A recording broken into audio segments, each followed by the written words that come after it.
Hello and welcome back to the ministry, and I believe we're on track 7. That is another Carl Thomas song.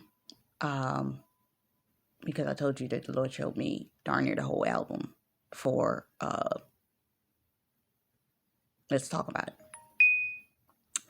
So in this track is an interesting thing.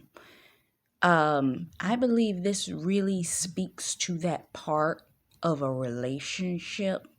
And it can speak to those of you that have been in a relationship with your prodigal before, but it can also speak to understanding, though you've been in a relationship before, when you're in a relationship with the person that the Lord is sending into your life, that it's not going to be chaotic. The person is going to be willing to listen to you.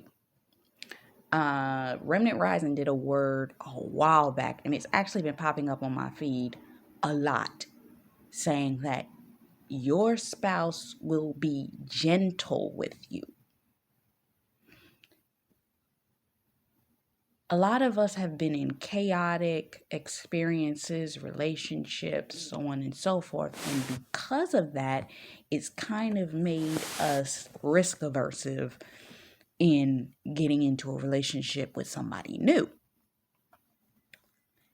And then if the Lord's calling you to get back with somebody that was old, you're kind of like, yo, I've been there before. We did this before. Not really here for that. So this is kind of saying that I don't care what it is, we're going to work it out. So let's get into the songs. Talk to me, baby, if you have issues. Your God ordained spouse is going to be willing to sit down with you and discuss the issues that you have in order to make your relationship thrive and be better, so we do not experience repeat situations and scenarios from our past. Don't be afraid to call me. Sometimes when you've been alone for a long time, you have a tendency to handle everything internally on your own. You're not willing to open up and call and be expressive to this person that is willing to hear. I'm never too far from you. They're willing to make the adjustment for you no matter what the situation is. When you need a friend for counseling, a lot of you, your God-ordained spouse, and to your God-ordained spouse, you will be a form of counseling because you will be able to speak into their life, and they will be able to emotionally support you when you speak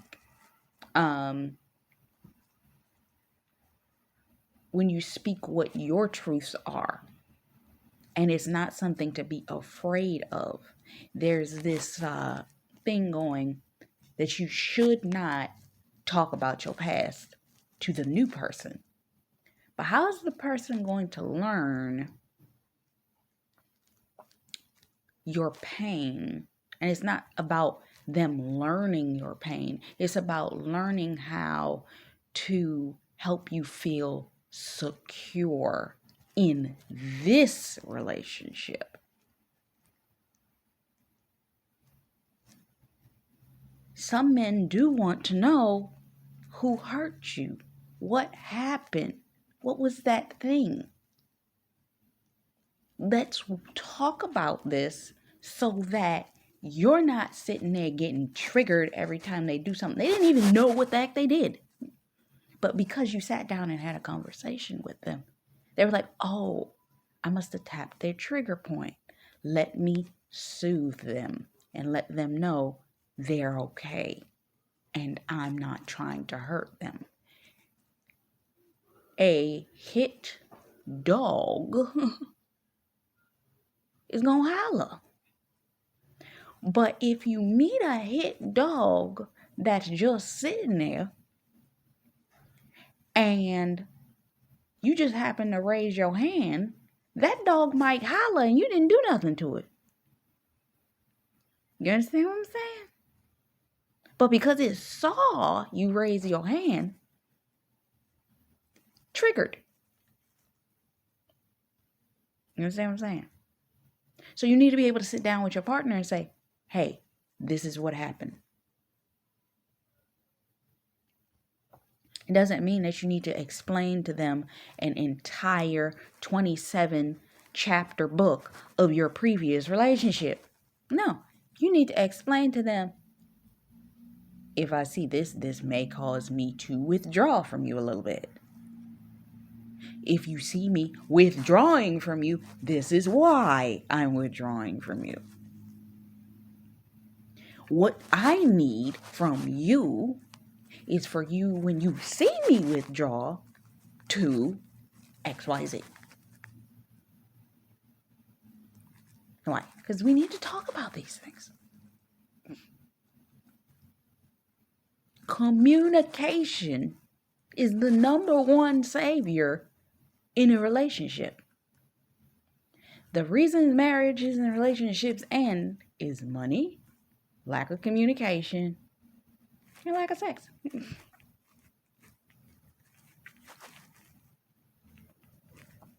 Healthy communication.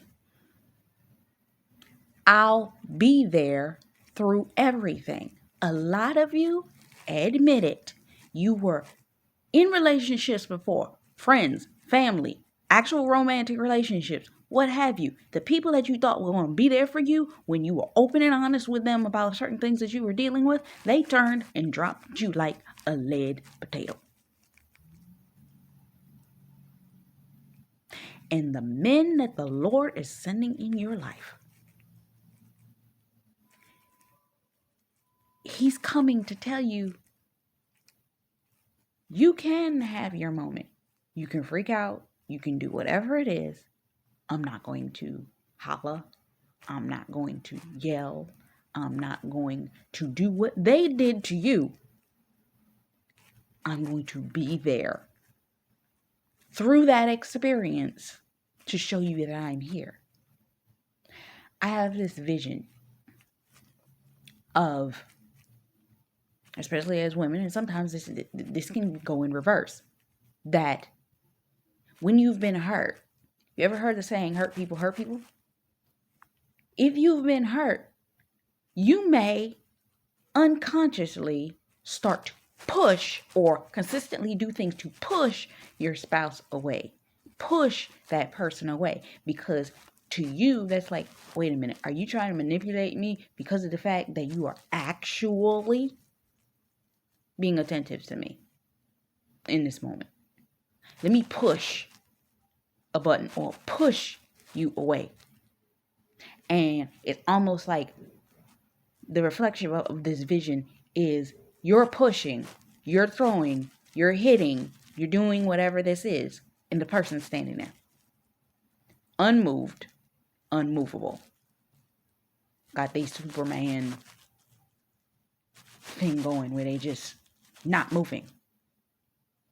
And you're hitting. But that's exactly what they know that you need. Let you get that out. Let you get over that. Let you and understand that they will still be standing there after you get over that experience. Okay?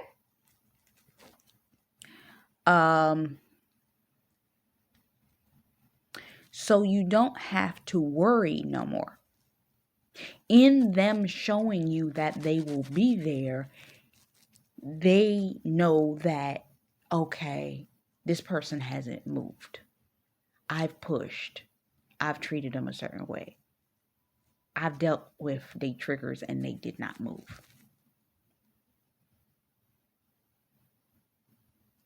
Now, you have a manipulative person that will sit there and see your trigger and be like, they'll learn the trigger only so that they can manipulate that trigger.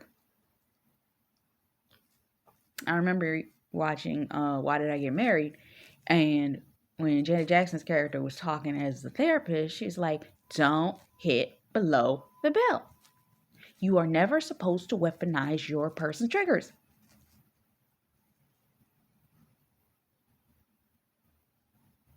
Because they told you that in confidence, you should never turn around and use it as a weapon against them. That's manipulation. And that's what the counterfeit did. So, you don't have to cry about it. Scream about it. Some of you, and I'm going to be honest, I've had these feelings. You know that in previous relationships, especially family, friends, and some in romantic relationships, you were not being felt like you were heard. And you were literally, whether you physically were screaming, physically were crying out, physically were reacting, or whether you were silent and you knew that they weren't listening. You were silently screaming because of the fact that you weren't being heard. And because of this experience, that trauma may make you feel like, is this person going to hear me either? I mean, everybody else didn't. So why should I believe that this person's going to hear me? They're probably going to yell at me and be just as ignoring as everyone else was. Get into their own head space, dealing with their own thing, dealing with whatever it is, and they're going to ignore me too. And God is trying to say, why do you think, for any amount of a reason, that I would deliver you, heal you, set you free from that, and then send somebody into your life that's just going to match exact same energy that I just delivered you from? What kind of foolishness is that?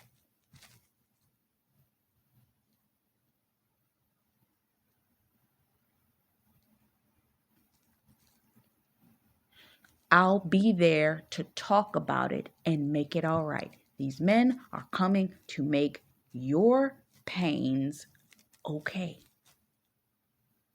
by helping you heal from those pains,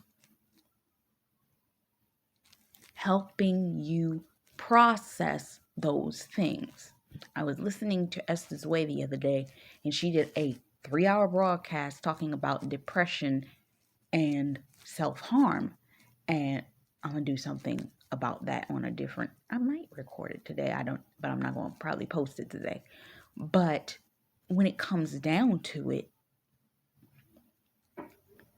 the people that did those kinds of acts, all they wanted to hear from the other person is, how can I help you? Let me help you. Let's sit down and figure this out together. No judgment. No, I'm going to tell you what you should do. But sit and listen to me. And maybe this conversation, you just support what I needed you to say. And not so much that I needed the solution, but I needed to know I was heard. And maybe next conversation, we'll talk about solving the problem. Because first I got to hear that you heard me, not talk back at me. I learned that from the book I told you guys to read, The 5 Love Languages.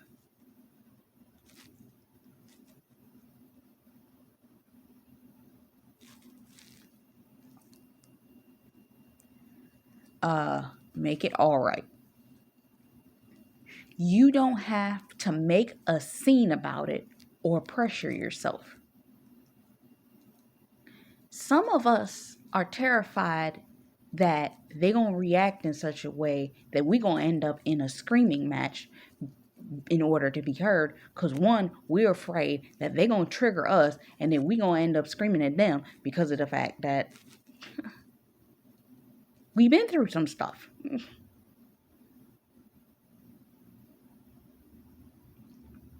And sometimes we get emotional. Or because we've gone through so much in previous relationships that they're going to trigger something and we're going to start yelling. But some of us, it's just not our character to yell. But that doesn't mean that the scenario doesn't go around in your head. That makes you scared of the fact that it'll become a scene.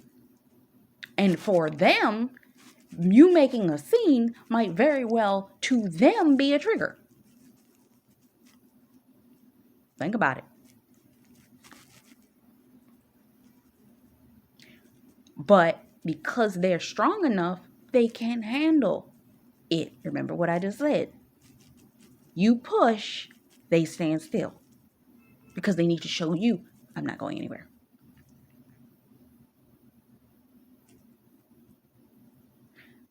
Don't pressure yourself. I'll be there to work it out for you. They're not even saying, I'll be there to work it out with you. I'll be there to work it out for you. These men want you to lay your burdens down, just like God, because that's what.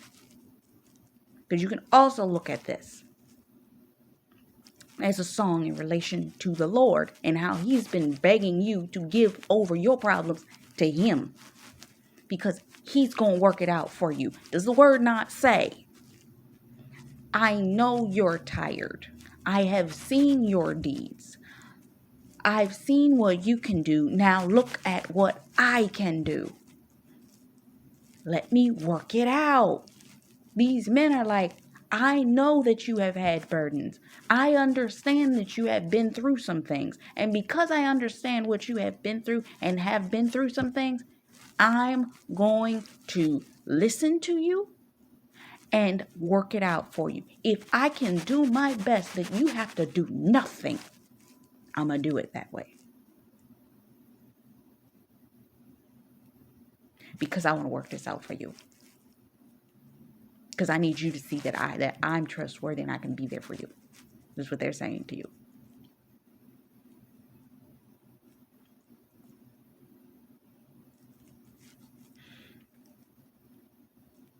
Exactly how God, because your husband is going to reflect God.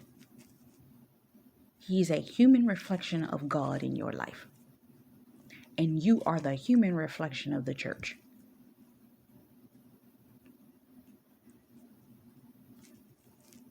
The bridegroom is the church. The church is the bride. Jesus is the groom. God is coming back for a church without spot or blemish. And if this is the case, let's stick here for a second. If that's the case, wouldn't God want to make sure that the man that he's sending into your life is going to make sure that he irons out every spot or blemish that has been inflicted upon you? You've done a lot of the work. They've done some work too. But in coming together, it's going to be, Tiffany Montgomery did a word the other day, and anybody that's waiting on marriage, I think you should go look at it. It'll be like it never happened.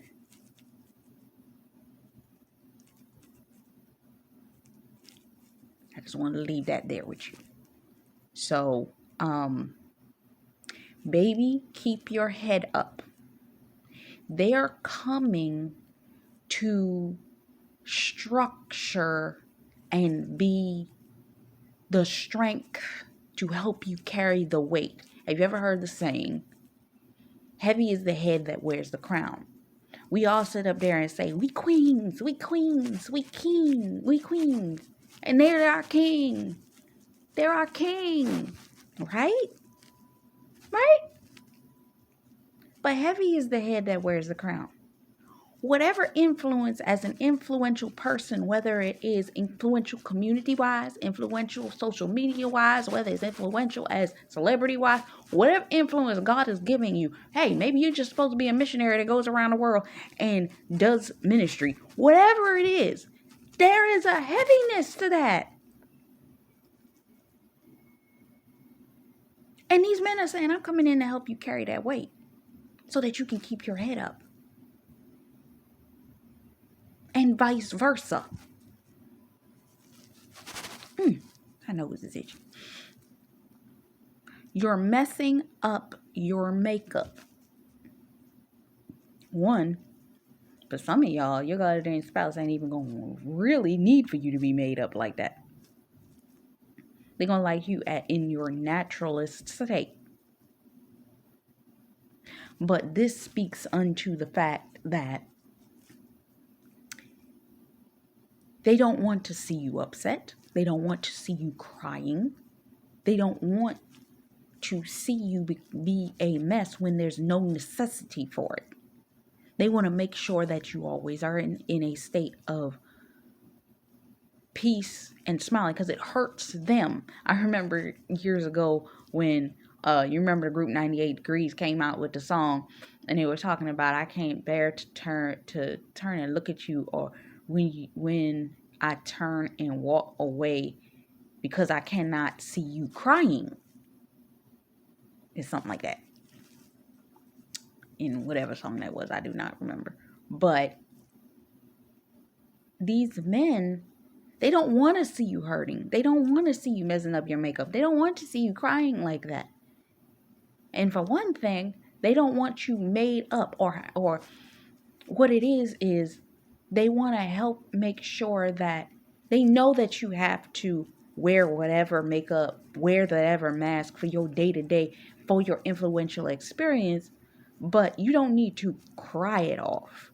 You don't need to, it does not need to be a strain to you. You don't need to mess it up for them. It's like, I'm going to be there regardless. You don't have to be all that. Because I understand you. I heard from a woman years ago. We took a long drive. And she made a point of saying one time that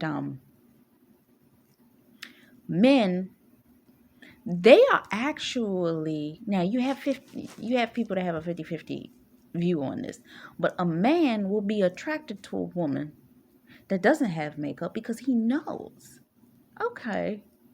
And she asked her male friends, they're attracted to the person that don't have makeup on because they know that if this is what they look like when they don't have any makeup on, when they do, the enhancement is just going to be that much greater.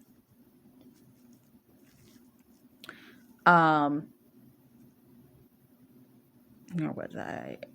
I won't let that bring you down. Whatever it is that is weighing you down, as I was saying in the earlier part, they are not going to sit there and be like, oh, let me hold this against you, or let me hold. They want to take it from you. Please, let's communicate. Let's talk about this. Let me take that weight off of you. Because there's so much more in life and love to live for. That is a small issue. Let me help you by talking it out with you to let you understand that what you are making such a big deal is actually smaller than you think, and we can work through that. It's not an end-all be-all, that's a wrap type thing. We can walk through this. Tomorrow will be a better day. A lot of us are in a state where we are just tired. And these men are coming into our place of tiredness. And we are doing the same for them. And it's an element of them saying, I know you're tired. Let us calm this down, rest on it, and tomorrow will be better. It's not what you think. It's not, I know you're stressed out. Let me just help you. The sun will dry your tears away. I've been hearing, lovely day. My sunshine has come. There's no more rain in this cloud. God's kind of trying to show you that time, it's over. It's no longer an issue. Don't worry about that. It's done. Your painful season is done. And these men are coming in to be that representative to say, I'm not going to hurt you like that. Let me be the sun in your life to dry your tears.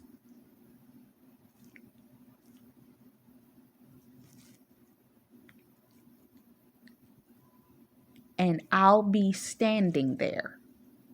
Meaning, after all that we've been through, these men are coming in to be the hope that's going to be standing there for us. Doesn't that they're not going to be pushed away. They're not going to be running off. They're there. They're solid. They're going to understand. Because God's not going to send them to you until they're ready to be that. They don't need them coming in. If what your trigger was a man that's going to keep walking away from you, he's not going to send that person into you and be like, oh, let me take off running. He's like, no. He won't even send them until they're ready to stand still. I'll be standing there. The chorus comes back, and the bridge is, there's no mountain high or valley low for you. Meaning, these men, and I got a song coming, talking about they will go the distance. They will go all the way up the mountain if they have to, or go to the driest desert to make sure that they meet your needs. I'm hearing, I will make a way in the wilderness, and I will give you streams in the dry places. There is nothing to replace the love for you. Meaning, a lot of us have been in trepidation because of the fact we have been walking in a level of fear that when this person comes, because we not what we think that they have been used to, that they're going to go running away. Oh, you ain't it. So because you don't look like the thing, you don't act like the thing, you ain't got all the things that the other person had, they sitting there be like, sweetheart, pay attention. I've had all that.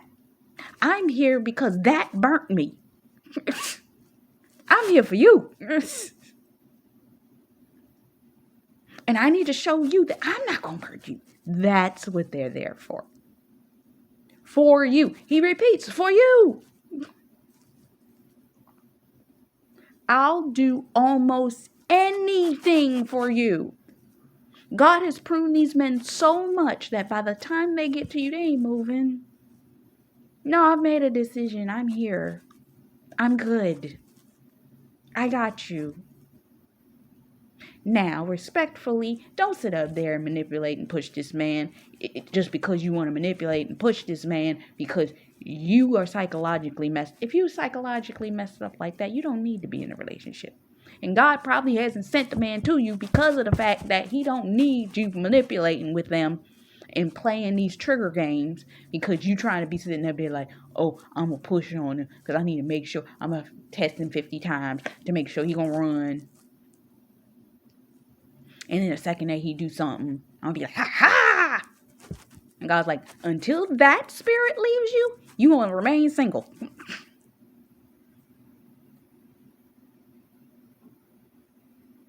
Because I don't need you to be messing with this man like that. Because he's coming to be there for you. You can make this easy or you can make this hard.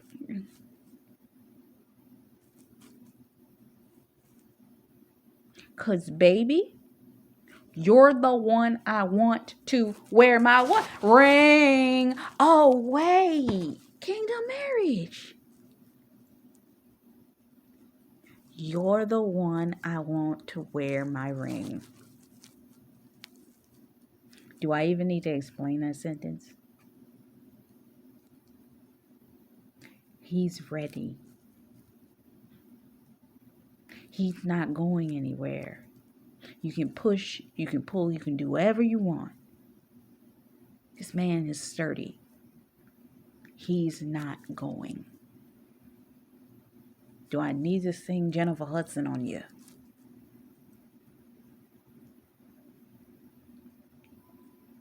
He's not going nowhere.